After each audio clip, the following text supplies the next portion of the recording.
Ya, selamat pagi semuanya. Selamat jumpa lagi dengan Pak Yadi. Pak Yadi berharap kalian tetap sehat walafiat ya. Dan kita akan mulai pelajaran baru pada pagi hari ini, yaitu mengulang pelajaran yang lalu tentang interaksi sosial. Nah, interaksi sosial kemarin Pak Yadi sudah mengirimkan slide video. Pak Yadi akan melanjutkan, yaitu tentang penerapannya dalam kehidupan sehari-hari, contoh-contoh dalam kehidupan sehari-hari. Tapi sebentar, mari kita ulang tentang interaksi sosial itu. Interaksi sosial yang video yang lalu artinya yaitu menyangkut hubungan antar individu, individu dengan kelompok, dan kelompok dengan kelompok. Itu. Lalu apa tujuan manusia melakukan interaksi sosial? Tujuannya adalah untuk memenuhi kebutuhan hidup sehari-hari. Itu jelas sekali, karena manusia sebagai makhluk sosial tidak bisa hidup sendiri, maka membutuhkan orang lain. Berikutnya, syarat-syarat bagaimana terjadinya interaksi sosial. Yang pertama yaitu adanya hubungan antar orang-orang. Jadi kita berinteraksi itu dengan orang ya, bukan dengan hewan dan lain-lain, tetapi itu nanti juga ada jenisnya sendiri, yaitu interaksi dengan alam. Adanya komunikasi dua arah, kita saling berhubungan, saling bicara satu sama lain, saling memberi masukan dan omong langsung. Selanjutnya, memiliki tujuan yang jelas, karena kita berkomunikasi itu tujuannya untuk menyampaikan apa yang menjadi isi hati kita atau kehendak kita pada orang lain. Kemudian, pengaruh interaksi manusia dengan bidang lingkungan itu melalui apa saja? Yang pertama adalah melalui bidang sosial. Sosial yaitu kegiatan menyangkut orang banyak. Yang kedua, menyangkut budaya. Budaya itu adalah hasil karya, cipta, rasa, dan upaya manusia dalam hidup. Misalnya rumah itu hasil budaya, seni kesenian itu budaya, kegiatan-kegiatan organisasi itu adalah budaya, karena sifatnya adalah berkumpul bareng. Lalu bidang ekonomi ya, melalui kegiatan pasar, perdagangan dan sebagainya, tujuannya untuk memenuhi kebutuhan hidup manusia. Berikutnya adalah contoh-contoh interaksi sosial dalam kehidupan sehari-hari. Misalnya yang pertama, interaksi antara individu dengan individu. Nah, dalam kegiatan sehari contohnya apa?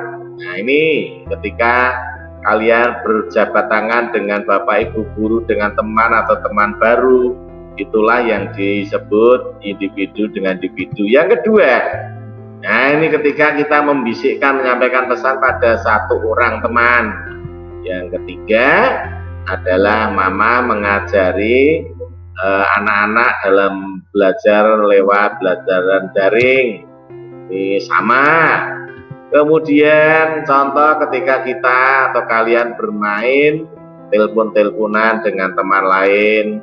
Yang terakhir, seorang dokter memeriksa kesehatan seorang anak. Ya, ini adalah komunikasi individu dengan individu.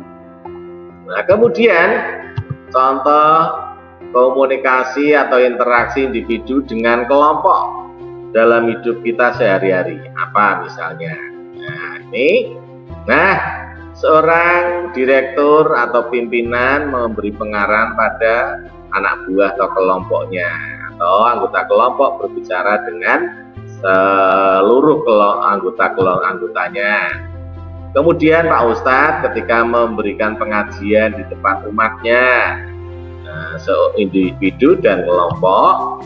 Selanjutnya Bapak Ibu guru sedang mengajar kalian di kelas, dan ini adalah sebuah koordinasi satu kelompok diarahkan oleh satu pimpinan kelompoknya.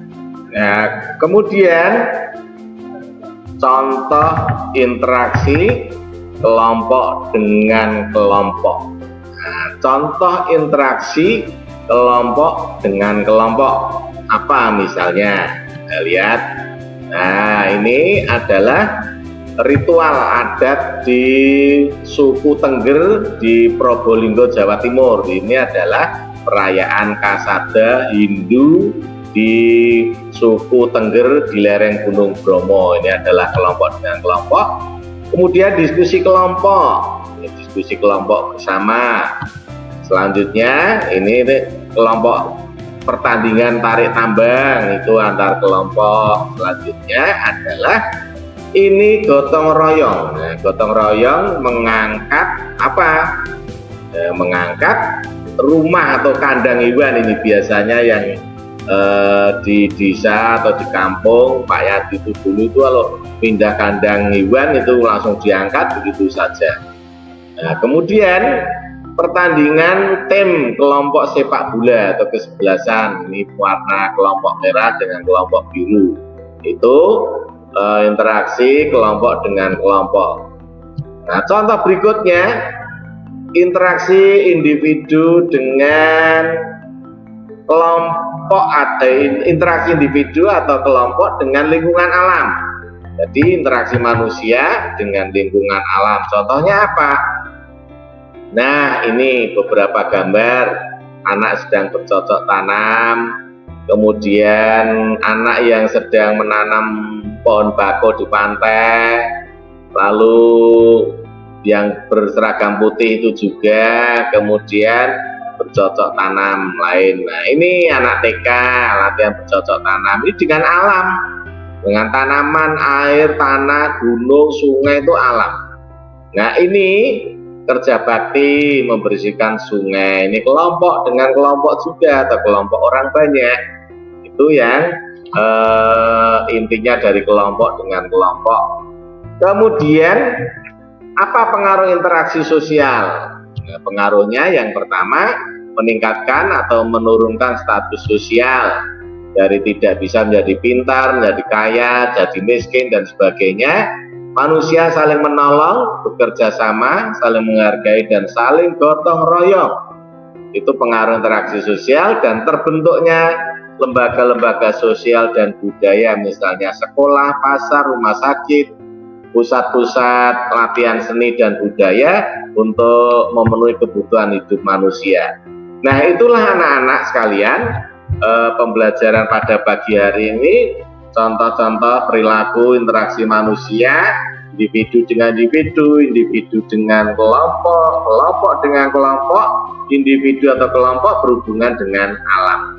Begitu, semoga paham, dan setelah itu silakan nanti lihat tugas yang harus kamu kerjakan.